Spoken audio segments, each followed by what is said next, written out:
I'd like to thank both Modern Day Debates, the host, and Matt Dillahunty for facilitating this discussion.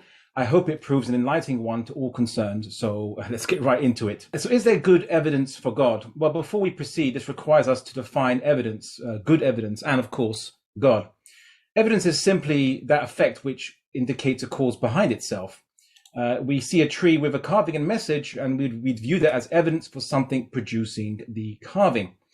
But what makes a good evidence? Well, this can only be understood when we consider that many effects have multiple causes for them. A good evidence for something, I should think, is evidence which points to one particular cause as the most likely or only possibility. In that case, then it will reach the level of absolute proof. Okay, but then what do we mean by God? Well, let's go with a very minimal definition. By God, we mean something that is a necessary or first existence behind reality, which basically means that it has always existed. Something that is independent in existence. It doesn't depend on anything else more external or more fundamental than itself to exist. It can create and exert power to bring new existence to reality and sustain it. And lastly, it chooses to do so. And because it chooses, it has intention and will. So that will be the definition of God I'm going to be going off today.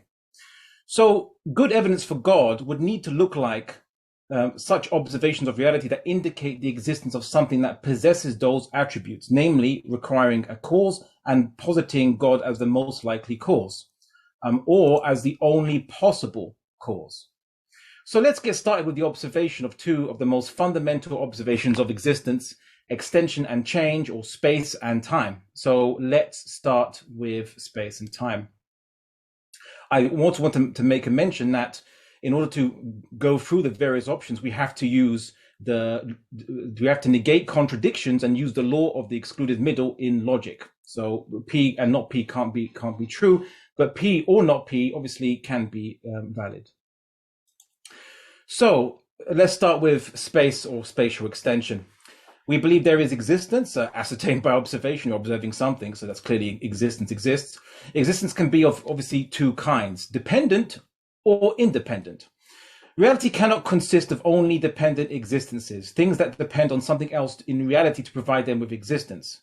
This is because it imagines, if you were to imagine this, if you have a poor person who needs £1 to buy a sandwich, but has no money, and then they ask another poor person who also has no money, and so on forth. Even if they were to ask an infinite number of poor people who are all dependent, who all have no money would be produced or passed between them. The problem with infinite regress is it never completes and so is never sufficient. Therefore, a reality based upon infinite regress will always be insufficient. Therefore, there must exist an independent existence somewhere. Anything that is composed of parts depends on those parts to exist. So this is like how, if you look at a sandcastle, it's simply a form that depends on the existence of sand to emerge as a form from. Basically, form is an arrangement of things. Forms are incidental and dependent. So forms don't really exist by themselves without their parts or substances. And so we can say forms are dependent by definition. Anything that is extended in space likewise depends on a composite of spatial divisions to exist. As Zeno's paradox is noted, anything with size, shape, length, or basically extension also depends on divisions to exist. Of course, the problem with this is anything extended in space is always divisible and therefore dependent, and so must be dependent and cannot be independent. Therefore, independent existence cannot be divisible and doesn't depend on extension in space to exist.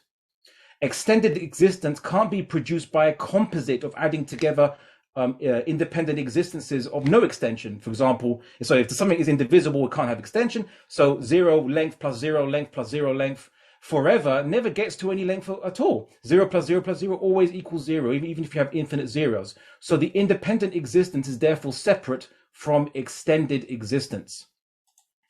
Extended existence, being dependent, must therefore rely on independent existence to extend it into existence from nothing, aka created.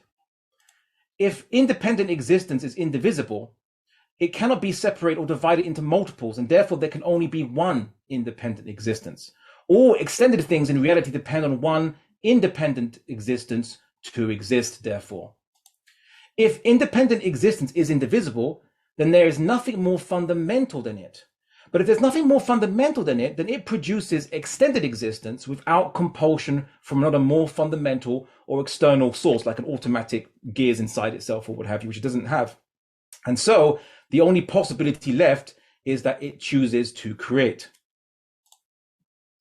Intention is defined as unnecessary choice, non-compelled by prior or more fundamental causes that's concerning a choice or decision. So that's intention is, as we previously defined, is something which is unnecessary choice.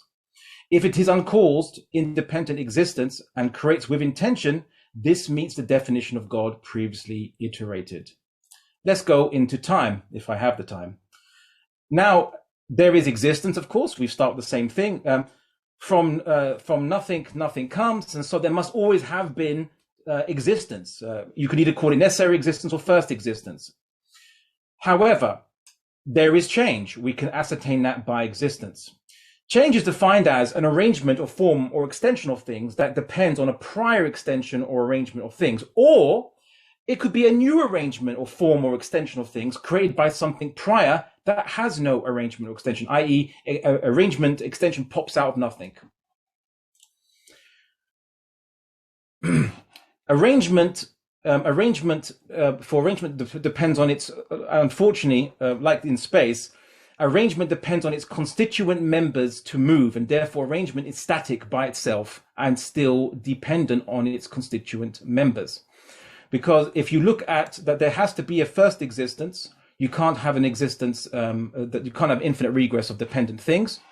So there must be a first existence, and either this first existence is an arrangement or extension itself, or it's something that doesn't depend on arrangement extension itself. But if it has arrangement, as we mentioned before, or extension or size, it's divisible and it's still dependent on smaller members. The first existence cannot depend on arrangement, form, or extension, because if it is the first existence, it must precede arrangement and extension, because as we've mentioned, first existence can't have arrangement or extension. So because it doesn't depend on it, it must precede it. The first change that was created, therefore, the definition of the first change was that it was the creating of new extension from nothing, from where there was no extension, there is now extension. The first existence, being the first cause, therefore precludes any prior external or internal causes to it. But if that's the case, if there was nothing prior to the first cause causing creation, it can only create without compulsion, without necessity, and this can be explained by choice. Again, intention is defined as unnecessary choice, non-compelled prior to any, doesn't have any compulsion of anything prior to it. And if it is uncaused and it creates with intention, this meets the definition of God.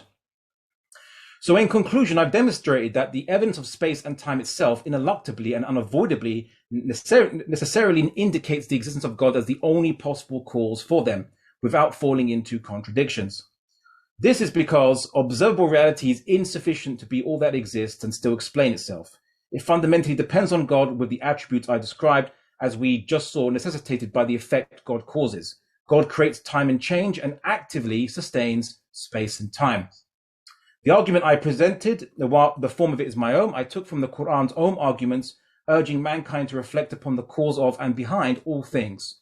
God says in the Quran, surely in the creations of the heavens and the earth, space and time, space and extension, and the alternation of night and day, change in time, these are signs for people who reason.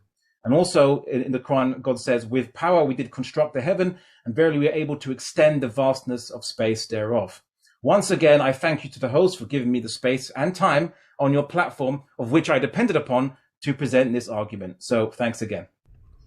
Thank you very much for that opening statement, Abdullah. And with that, we are going to kick it over to Matt for his opening statement as well. In the meantime, want to say thanks so much for being with us, folks. If it's your first